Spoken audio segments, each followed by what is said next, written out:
세계 역사를 보면은 조그마한 일 하나가 역사를 뒤바꾼 일들이 많이 있습니다. 요즘 우리나라 분들이 아주 많이 가는 곳 중에 하나가 크로아티아라는 나라인데, 크로아티아라는 나라 바로 옆에 보스니아 헤르체고비나라고 하는 나라가 있습니다. 그 나라 하면은 이제 유명한 동네가 사라예보라고 하는 동네가 유명한 도시인데, 사라예보 하면 우리 동계올림픽에 우리나라가 뭐 금메달 많이 딴 곳이 사라예보입니다. 그러나 1914년 6월 28일 날 이제 그 사라예보 한 도시 한복판에서 이 아주 멋있는 자동차 안에 타고 가던 두 사람이 19살 난 프린지프라고 하는 청년의 총에 맞아서 두 사람이 죽었습니다. 그 사람이 누구냐면 프란츠 페르디난드라고 하는 사람과 또 하는 그 사람의 부인은 조세핀이었습니다. 이 두 사람은 오스트리아 헝가리 제국의 다음번에 왕이 될 황태자 부부였어요. 근데 이 황태자 부부가 이 총에 맞아 죽음을 통해서 세계 제1차 대전이 일어났습니다. 사실은 이 프린지프라고 하는 이 청년은 이제 그 세르비아라는 나라가 반쪽은 해방됐고 반쪽은 이 오스트리아 이 제국의 식민지로 있었는데, 이 자기가 식민지로 있는 이 지역이 오스트리아 제국으로부터 해방되기 위해서 이같이 그 젊은 청년의 기분으로 뭐 특별한 뭐 다른 거하고 연관이 안 되고 나라를 이같이 해방시키겠다는 이런 마음 가지고 사실은 이 페르디난드라고 하는 이 황태자한테 총을 쏜 건데, 그것이 이제 오스트리아 정부로 볼 때는 이것은 아주 이 다른 나라들이 오스트리아를 갖다가 이 망하게 하려고 하는 어떤 계략이 거기 숨어 있다, 뭐 이렇게 생각해 가지고 이 전쟁이 확대됐어요. 그래서 오스트리아 헝가리가 중심이 돼서 거기에 독일이 옆에 붙었고 또 터키가 붙어서 연합국을 이뤘고, 또 반대로 미국, 영국, 프랑스 뭐 이런 나라들이 연합해서 세계 제1차 대전이 일어났습니다. 그래서 이 1914년에 시작한 전쟁이 1918년에 끝났어요. 4년 동안 벌어졌는데 무려 죽은 자가 1,000만 명이 죽었습니다. 1,000만 명. 엄청난 숫자가 1차 대전 때 죽었어요. 그러면서 세계 역사가 많이 바뀌었어요. 러시아가 이 연합군 쪽에 연합해서 이같이 독일하고 또 터키하고 오스트리아하고 싸웠는데, 그런 동안에 제정 러시아는 망하고 이제 1917년에 볼셰비키 혁명이 일어나서 이제 사회주의 국가로 바뀌는 이런 역사도 벌어졌습니다. 그러니까 조그만 사건 하나가 세계 역사를 아주 상당히 바꿔놨습니다. 여러분들, 우리가 즐겨 먹는 것이 설탕이죠. 근데 요즘은 우리가 설탕을 좀 덜 먹어야 돼요. 왜냐하면 설탕 때문에 잘못하면은 당뇨도 올 수 있고 여러 가지 문제가 있으니까 설탕을 요즘은 좀 자제하는 입장입니다. 그러나 설탕이 맨 처음에 발견돼 가지고 이 유럽 사람들이 설탕을 먹기 시작할 때는 설탕이 세상에 맛있는 게 설탕이라고. 세상에 맛있는 게 설탕이에요. 우리 뭐 자라날 때 이 눈깔 사탕 하나만 주더라도 울음을 딱 그치고 그 사탕 먹던 기억이 나는데, 그만큼 설탕이 좋은 거였는데, 이 설탕 때문에 일어난 일이 뭐냐면은 유럽 사람들이 하도 설탕을 좋아하니까 이 사탕수수를 이같이 농장을 하기 위해서 많은 일손이 필요했습니다. 그래가지고 이 아프리카에 가서 흑인들을 데려다가 이 사탕수수 농장을 한 거예요. 이 사탕 때문에 사실은 이 지구상의 노예 제도가 구체화되기 시작했습니다. 그러니까 아주 작은 사건인데 세계 역사를 바꿔놨죠. 만나 여러분들 아시다시피 이 출애굽기 2장에 보면은 이스라엘 백성들이 애굽에서 막 부르짖잖아요. 고통이 너무 심해서. 그래서 하나님께서 모세를 불러서 이스라엘 백성들을 출애굽시킵니다. 이 한 무리의 부르짖음을 하나님이 들으시고 이스라엘 백성을 출애굽시켜요. 그래서 뭐 사람들마다 언제 이스라엘이 형성이 됐느냐 이야기가 여러 가지 이야기가 있을 수 있지만은 분명한 것은 이 출애굽한 히브리 사람들이 40년 동안 광야 생활하면서 그때 이스라엘 공동체가 세워졌어요. 그래서 오늘 이같이 그것을 기초로 해서 창세기, 출애굽기, 레위기, 민수기, 신명기, 여호수아, 사사기, 사무엘상하, 열왕기상하까지 이 구약의 전반부가 다 출애굽기에 연결되어 있습니다. 얼마나 큰 사건인지 모릅니다. 또 여러분들, 한나라고 하는 여자가 아기가 없어요. 그러니까 그냥 하나님께 부르짖어 기도했어요. 그래서 아기를 잉태하게 됩니다. 그 아이의 이름이 사무엘이에요. 이 사무엘 때문에 아시다시피 사울 왕이 이같이 기름 부음을 받게 되고 또 그 뒤를 이어서 다윗이 기름 부음을 받게 돼서 사사 시대가 끝이 나고 이스라엘의 왕정 시대가 시작되는 놀라운 역사가 벌어지는 것을 보게 됩니다. 별로 시작할 때는 큰 사건이 아니죠. 아주 조그만 사건이 놀랍게 새 역사가 이루어진 거죠. 130년 전에 이 땅에 선교사들이 우리나라에 왔을 때는 뭐 선교사들이 오늘 한국 역사를 이렇게 바꿔놓겠느냐 이런 생각을 했겠죠. 근데 130년 전에 선교사들이 와서 복음을 전해가지고 오늘 100년 뒤, 130년 뒤에 우리나라는 130년 전과는 전혀 다른 새로운 나라가 되어버리고 말았습니다. 오늘 우리가 읽은 누가복음 1장에 나오는 마리아 이야기는, 마리아라는 여자는 나사렛에서 자라나는 이 지내는 별로 이름 없는 아주 보통 여자였어요. 근데 이 여자한테 느닷없이 천사 가브리엘이 찾아오더니, 여자야, 네가 아이를 잉태할 것이고 그 아이의 이름을 예수라 할 것이다, 이런 말씀을 하게 되죠. 여자가 어이가 없었습니다. 아니, 저는 남자를 알지 못하고는 어떻게 아이가 내 안에 잉태될 수가 있습니까? 하나님의 성령으로 잉태될 것이고 하나님 말씀에는 능치 못할 일이 없느니라, 이런 말씀을 하셨죠. 그때 이 여자는 말하기를 주의 계집종이오니 주의 뜻대로 이루어지기를 원하나이다, 그러면서 순종을 했어요. 바로 그 일로 말미암아 이 마리아라는 여자가 아기 예수님을 잉태하고 아기 예수님을 출생하게 됩니다. 근데 바로 이 예수님의 출생이 오늘 분명한 것은 역사를 갈랐어요. Before Christ, BC와 아노 도미니, AD라고 하는 주님이 다스리는 해다, 이렇게 새 역사를 갈라놨습니다.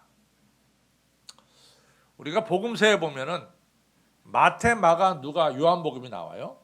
그런데 이 복음서마다 다 특징이 있습니다. 그래서 마태만 하더라도 맨 처음에 족보 이야기가 쭉 나오는 것은 우리 예수님은 바로 이 구약과 연결돼서 이 땅에 태어나신 이러한 메시아다라는 것을 강조하기 위해서 쭉 구약의 족보를 제일 먼저 마태복음 1장에 기록하고 있습니다. 그런 반면에 누가복음은 이 모든 역사를, 예수님에 대한 역사를 아주 연대기별로 이같이 잘 정리한 분이 바로 누가입니다. 그래서 우리가 예를 들어서 어느 어머니는 이 아이를 낳고 애가 100일 됐을 때 뭘 했고 그걸 갖다가 기록해 놓습니다. 육아일기를. 그 다음에 아기를 갖다가 얘가 1살 됐을 때 뭐 어떤 말을 하기 시작했고, 또 얘가 얼마 됐을 때 걸음마를 뛰기 시작했고, 뭐 이런 이야기를 잘 기록해요.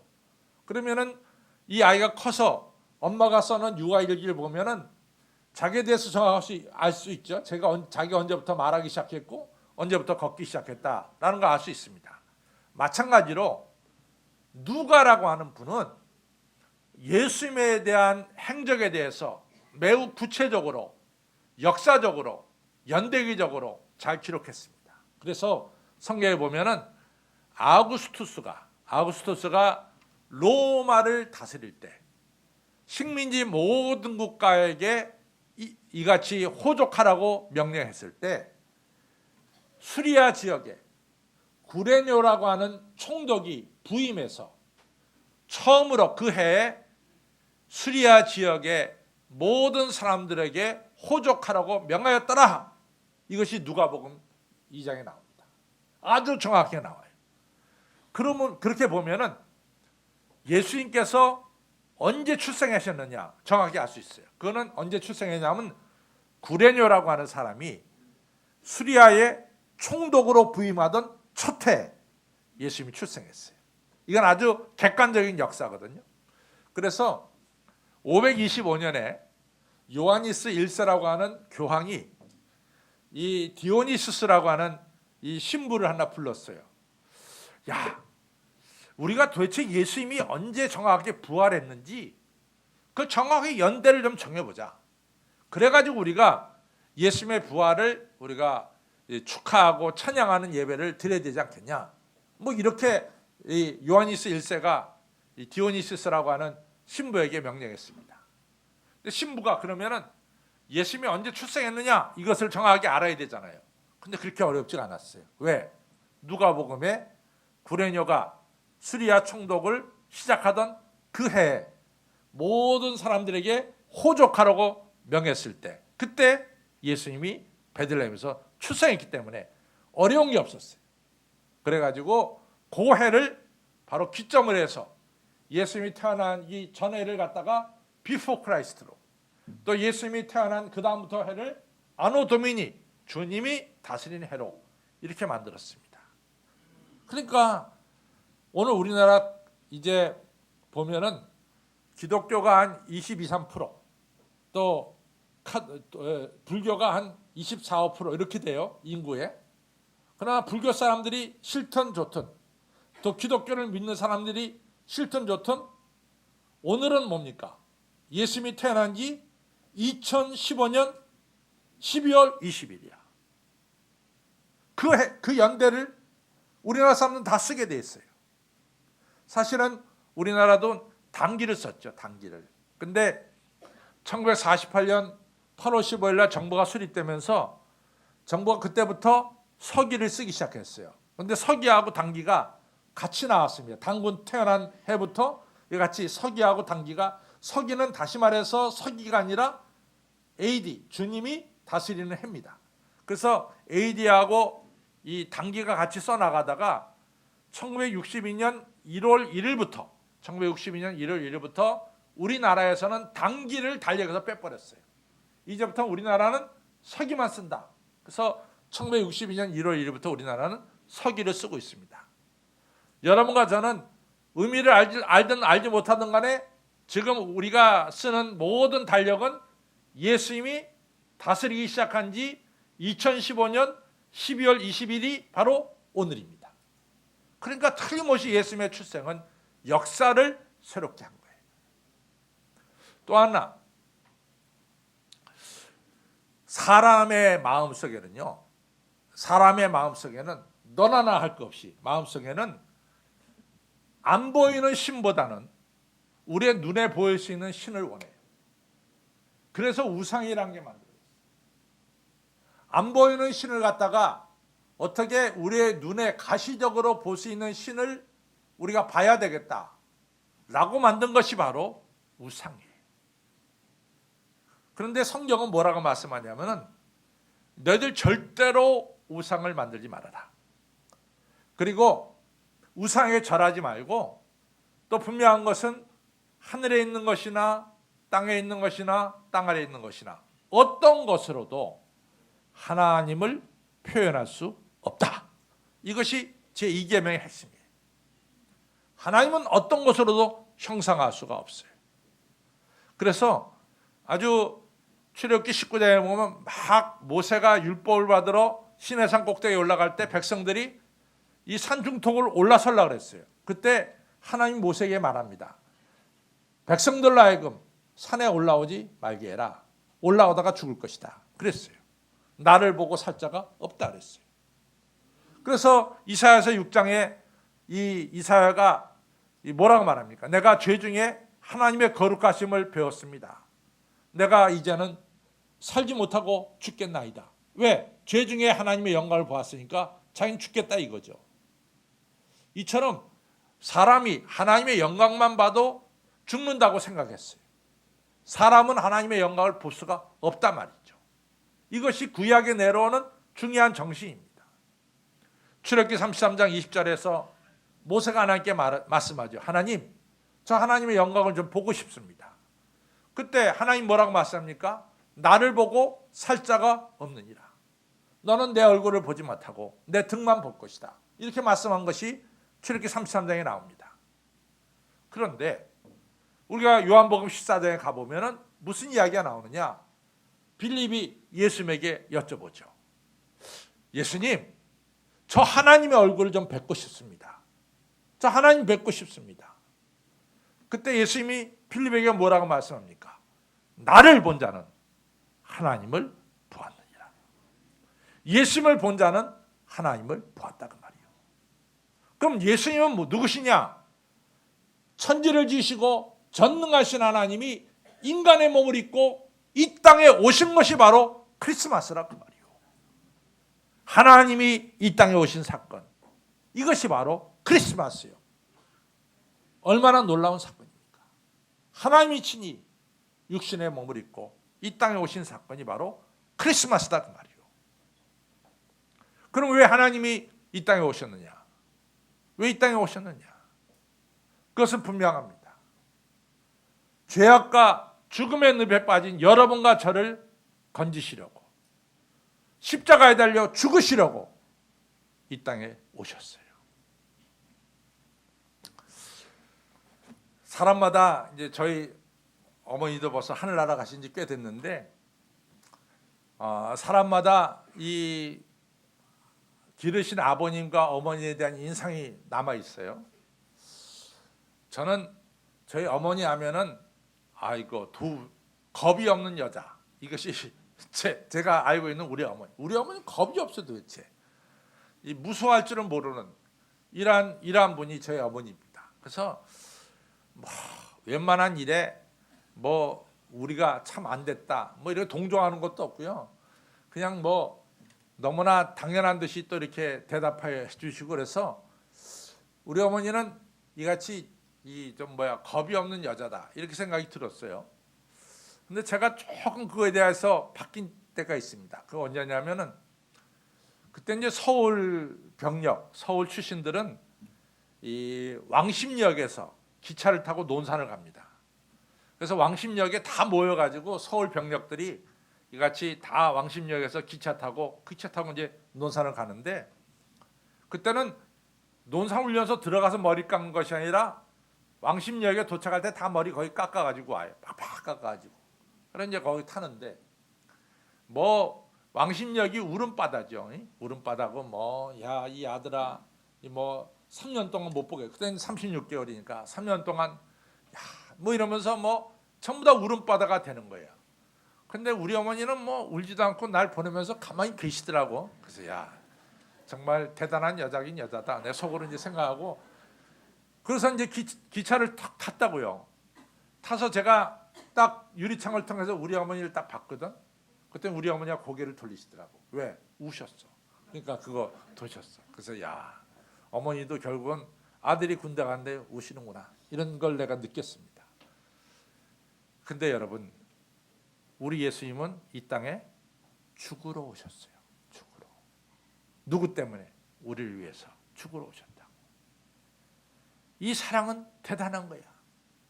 자기 독생자, 자기 자신을 십자가에 달려 죽기까지, 우리를 죄악과 죽음에서 건져주시기까지 우리를 사랑하시는 이 사건이 바로 크리스마스 사건입니다. 그래서 로마서 5장 8절은 우리가 하나님을 아직 알지도 못하고 우리가 하나님과 원수되었을 때 예수 그리스도께서 우리의 죄를 대신 지시고 죽음을 통해서 우리를 향한 하나님의 사랑을 확증하셨느니라. 크리스마스 사건은 여러분과 저를 하나님이 사랑하셔서 친히 육신의 몸을 입고 이 땅에 오신 사건이 바로 크리스마스 사건입니다. 크리스마스를 생각할 적마다 자기 목숨을 주기까지 우리를 사랑하시는 우리 하나님의 사랑을 여러분과 저는 느껴야 될 줄로 믿습니다. 이것이 크리스마스예요. 분명한 것은 예수님이 이 땅에 오심을 통해서 BC와 AD로 바뀌었듯이 예수님이 이 땅에 오심을 통해서 우리 개인이 변화가 된 거예요. 여러분과 저가 변화가 된 거예요. 오늘 맨 먼저 마리아가 변해졌어요. 마리아는 보통 여자입니다. 수없이 있는 게 마리아예요.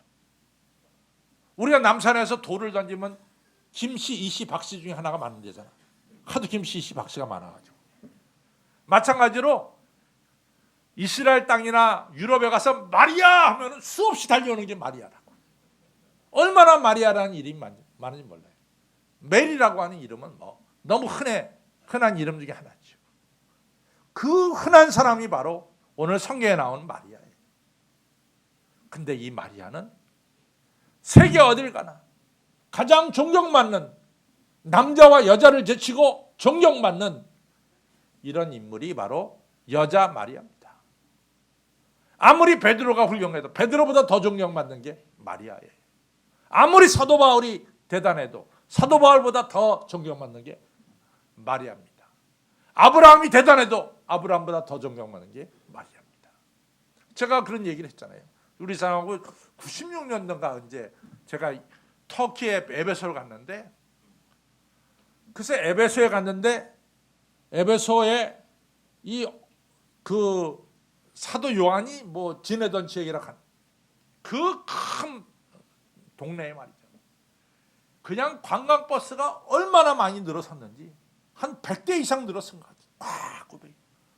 그 다음에 줄을 이렇게 S자로 돌려가지고 저 숲속에는 조그만 집에 가는 거야. 야, 이거 대단한가 보다. 이게 도대체 왜? 그때 우리가 가이드 없이 우리가 그냥 다닐 때니까 왜 이렇게 많을까? 딴 게 아니야. 거기가 마리아가 예배하던 장소라서 이렇게 사람이 많이 모여요. 카톨릭 사람들은 거기를 성지 중에 성지로 알아요. 여러분들 성경에 마리아 그러잖아요. 이 비천한 여인을 우리 하나님이 높이셨습니다. 누구 때문에? 예수님을 잉태함을 통해서 높인 거예요. 마리아의 신분이 바뀌었대도. 여러분 마리아의 신분은 바뀌었어? 우리의 신분도 바뀌었지. 우리가 바뀌었잖아요. 더 이상 여러분과 저는 죄악의 노예가 아니라고. 여러분과 저는 누굽니까? 의로운 자요, 거룩한 자요, 하나님의 사랑받는 아들, 딸이 됐어. 우리의 신분이 바뀌었대도. 누구 때문에? 예수님이 이 땅에 오심을 통해서 우리의 신분이 바뀐 거예요. 이것이 크리스마스입니다. 얼마나 감사한 일이에요. 제가 얼마 전에도 신앙 고백했지만은 참 사람은 힘들 때 어려울 때가 있어요. 정말 어려울 때가 있어요. 어떨 때는 억울해서 잠 못 잘 때도 있고 말이죠. 어떤 때는 자기의 실수와 잘못 때문에 이 바보야 왜 이런 일을 했지? 자기 스스로 책망하다가 잠을 못 이루는 때도 있어요. 그때 여러분과 저를 새롭게 만들어주신 게 뭡니까? 하나님 말씀이야. 야, 이 강 목사야, 내가 너의 반석이고 내가 너의 성체가 되고 내가 너의 방패가 되고 내가 너의 막루가 되는데 왜 이렇게 걱정하고 있느냐 말이야. 예수님이 너와 함께 계시는데 네가 왜 이렇게 걱정하느냐 말이지. 예수님이 우리와 함께 하심을 통해서 불안했던 우리의 마음이 평안한 마음으로 바뀌는 거죠. 여러분들 들에서 양을 치던 목자들, 우리가 단순하게 들에서 양을 치던 목자들 하면 굉장히 목가적인 분위기가 돌아. 자, 우리가 알폰스 도테가 쓴 이러한 글을 보면 굉장히 목가적인 풍경이 나와요. 근데 그거하고는 좀 다릅니다. 한밤중에 양을 치던 목자들은요, 자기 양을 치는 게 아니야. 그 양의 주인들은 다 밤에 자기 집에서 편안히 잠자. 밤에 양을 치는 자들은 싹을 받아서 밤에 양을 치는 거예요. 그 시대에 가장 절망적인 사람들, 가장 가난한 사람들, 가장 소망이 없는 사람들이 밤에 양떼를 치던 목자들입니다. 근데 그 목자들에게 하늘의 빛이 비쳤어. 다윗의 동네에 이같이 온 인류를 구원할 메시아가 태어났다. 목자들이 그 소식을 듣고 나서 그 길로 베들레헴에 달려가서 아기 예수님께 경배했을 때 그들의 마음속에 하늘의 영광의 빛이, 기쁨이 충만해지는, 절망에 있던 사람들이 하늘의 소망으로 가득 채워지는 이 근본적인 변화의 역사가 일어나게 된 거죠. 사랑하는 성도 여러분, 크리스마스는 이 온 인류의 역사를 바꿀 뿐만 아니라 여러분과 저를 바꾼 게 크리스마스 역사예요. 사도 바울을 누가 바꿔놨어요? 해방자의 포용자의 핍박자였던 나를 누가 사도 바울 바꿨습니까? 다메섹의 예수님이 그를 유명한 사도로 바꿔놨죠. 갈릴리 바닷가에서 그나그나 고기 잡던 이름 없는 어부 베드로를 누가 바꿔놨습니까? 예수님이 베드로의 마음속에 들어간 그날부터 베드로는 변화돼서 유명한 사도로 바뀌어지는 역사가 일어났습니다. 사랑하는 성도 여러분, 이번 크리스마스에 여러분과 저가 예수님을 영접함을 통해서 우리의 삶 속에 새 역사가 일어나야 될 줄로 믿습니다. 얼마든지 변화될 수 있어요. 캄캄했던 대한민국이 복음을 통해서 이같이 변화될 거라면 누가 생각했겠냐 말이에요. 누가. 복음을 통해서 한 나라가 변화되고 복음을 통해서 우리 개개인이 변화되는 귀한 역사가 일어나게 되는 거죠. 이같이 우리가 변화되려면 어떻게 되느냐? 조금 전에 말씀드렸듯이 이 목자들처럼 아기 예수님께 가서 경배해야 되는 거예요. 이것이 중요합니다. 목자들한테 아니 내가 치는 양들 다 어떡하지? 그러면서 걱정하면서 안 갔다면 그 목자는 계속해서 평생 양만 치는 남의 양만 치는 목자로 끝났을 거예요. 저는 목자들이 베들레헴에 가서 예수님께 경배하고 돌아왔을 때 양 한 마리도 잃어버리지 않았을 거예요. 하나님께서 그 양들을 지켜주시고 목자들에게는 새 삶을 저들에게 허락해 주신 겁니다. 여러분, 나를 근본적으로 변화시켜 주신 예수님을 당연히 여러분과 저는 찬양하고 예배드려야 될 줄로 믿습니다. 그것이 우리를 변화시키는 거예요. 동방박사들 그 멀리 페르시아에서 별 보고 예배드릴 수도 있어. 아, 저 별이 인류를 구원한 메시아를 탄생을 알기는 별이구나. 아, 이러면서 그곳에서 예배드릴 수 있어. 그랬다면 오늘 성경에 동방박사들은 안 나와. 그런 사람들이 너무 많으니까, 텔레비 보고 예배드리는 사람이 너무 많으니까. 그러나 동방박사들은 그 먼 곳을 떠나서 산을 넘고 물을 건너 저 가나안 땅 베들레헴까지 와서 아기 예수님께 실제로 경배했어요. 그때 우리 예수님께서 이 동방박사들을 축복하셔서 다른 길로 가라. 그래서 동방박사들이 다른 길로 가는 역사가 일어났습니다. 여러분, 헤롯은 예수님이 탄생한 것을 알고도 헤롯은 예수님께 와서 경배하지 않았어요. 말로는 내가 아기 예수님께 경배하겠다 그랬지만 그러지 않고 경배하지 않았어요. 그 사람은 2살 아래 남자들을 죽이는 살인자로 바뀌어지고 말았습니다. 사랑하는 성도 여러분, 나를 근본적으로 변화시킨 바로 이 사건이 2015년 전에 이 땅에 오신 예수 그리스도의 탄생 사건입니다. 나를 변화시켜 주시고 나에게 끝없는 소망을 주시고 나를 영화롭게 만들어주신 예수님의 탄생을 여러분과 저는 마음껏 예배하고 찬양해야 될 줄로 믿습니다. 그래서 이 변화의 역사는 계속해서 내 삶 속에 일어나고 내 가정 속에 일어나고 우리나라에 일어나고 온 인류에 일어나는 역사가 새 역사가 일어나는 이러한 귀한 역사가 여러분과 저에게 있기를 주님의 이름으로 축원합니다. 기도하겠습니다. 아버지 하나님, 크리스마스를 앞에 두고 대림절 4번째 주일을 예배드립니다. 생각해 보면은 예수님께서 우리를 근본적으로 바꿔주셨습니다. 저희는 죄로 말미암아 영원히 죽을 수밖에 없는 인간이고 그리고 죄악의 자녀로 이 땅에 살아갈 수밖에 없는 그러한 자들이었는데 예수님 이 땅에 오셔서 우리의 죄를 대신 지심으로 죄악에서 해방시켜 주셨고 예수님이 이 땅에 오셔서 하나님과 우리 사이에 화목의 제사를 드리셔서 다시금 우리가 하나님의 사랑받는 아들이요 하나님의 사랑받는 딸이 되었습니다. 하나님의 자녀가 됐습니다. 하나님의 돌보심을 받는 저희들이 됐습니다. 이 땅에서의 삶을 하나님의 축복 속에 살고 또한 이 땅을 떠나서 주인과 함께 영원히 사는 영생하는 하나님의 사람이 되었습니다. 우리를 근본적으로 바꿔주신 예수 그리스도의 이 땅에서의 출생을 저희들이 기뻐하고 감사하고 즐거워하고 찬양하는 저희들 되도록 믿음 허락하여 주옵소서. 그래서 항상 그리스도가 우리가 찬양하며 기뻐하는 동안에 그리스도가 우리 안에 살아 역사하셔서 우리의 삶이 새 역사로 나가는 귀한 축복이 머리 숙인 저희 모두에게 있게 하여 주시옵소서. 예수님 이름으로 감사하며 간절히 기도를 쌓옵나이다. 아멘.